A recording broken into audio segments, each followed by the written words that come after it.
Baik, Assalamualaikum warahmatullahi wabarakatuh. Kami dari kelompok 2. Kami akan Kami akan menjawab pertanyaan dari diskusi dari tadi.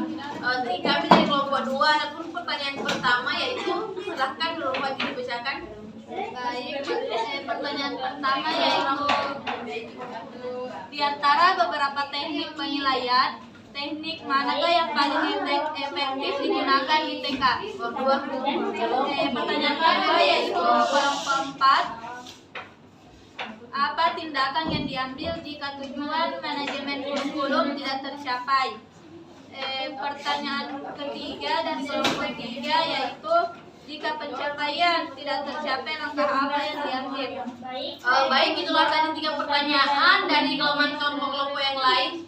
Bagaimana teman kelompok saya, ada yang mau menjawab pertama? Baik, kepada saudari Nurul Fajri, silakan menjawab pertanyaan.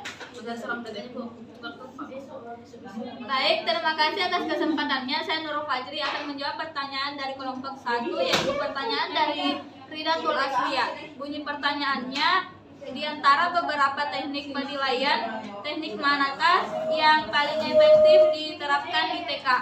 Nah, teknik yang paling efektif diterapkan di TK yaitu efektif semuanya. Karena dari beberapa teknik ini masing-masing memiliki kelebihan dan kekurangan. Nah, misalnya kita ingin melakukan penilaian terhadap perkembangan motorik anak. Nah, di sini kita akan menggunakan teknik observasi, teknik unjuk kerja. Nah, contoh lain, jika kita ingin melakukan penilaian terhadap perkembangan bahasa anak, di sini kita dapat menggunakan teknik percakapan, observasi, dan catatan anekdot. Mungkin itu saja dari saya kembalikan ke moderator. Baik, pertanyaan kedua akan dijawab oleh saudari Nur Afifah. Silahkan. Baik, terima kasih atas kesempatan yang diberikan moderator. Adapun pertanyaan kedua yaitu, apa tindakan yang diambil jika tujuan manajemen kurikulum tidak tercapai? Nah, di sini yang perlu kita ketahui, kita harus melakukan namanya evaluasi agar kita mengetahui masalah dari tujuan manajemen ini tidak tercapai. Nah, ketika kita sudah mengetahui masalah, maka kita mencari solusi dari permasalahan tersebut. Nah, karena itu suatu kurikulum itu harus memiliki kesesuaian atau relevansi. Sekian, hanya itu, saya kembalikan ke moderator. Baik, itulah tadi jawaban dari pertanyaan kedua.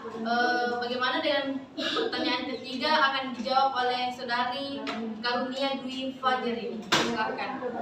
Baik, terima kasih atas kesempatannya. Di sini saya akan menjawab pertanyaan dari kelompok 3 dari pertanyaan Endang Kartika Sari, yang bunyi pertanyaannya, jika pencapaian tidak tercapai, langkah apa saja yang diambil? Sama halnya dengan pertanyaan dari kelompok 4 yang telah dijawab oleh saudari Nur Afifah, langkah yang diambil yaitu melakukan evaluasi. Nah, di situ kita melakukan evaluasi hal-hal apa saja yang menjadi kendala terlaksananya tujuan tersebut. Nah, setelah mengetahui kendalanya, kita mencari solusi dari kendala tersebut. Mungkin itu saja, saya kembalikan kepada moderator. Baik, itulah tadi 3 pertanyaan dan 3 jawaban telah terjawab dari kelompok kami. Mungkin cukup sekian.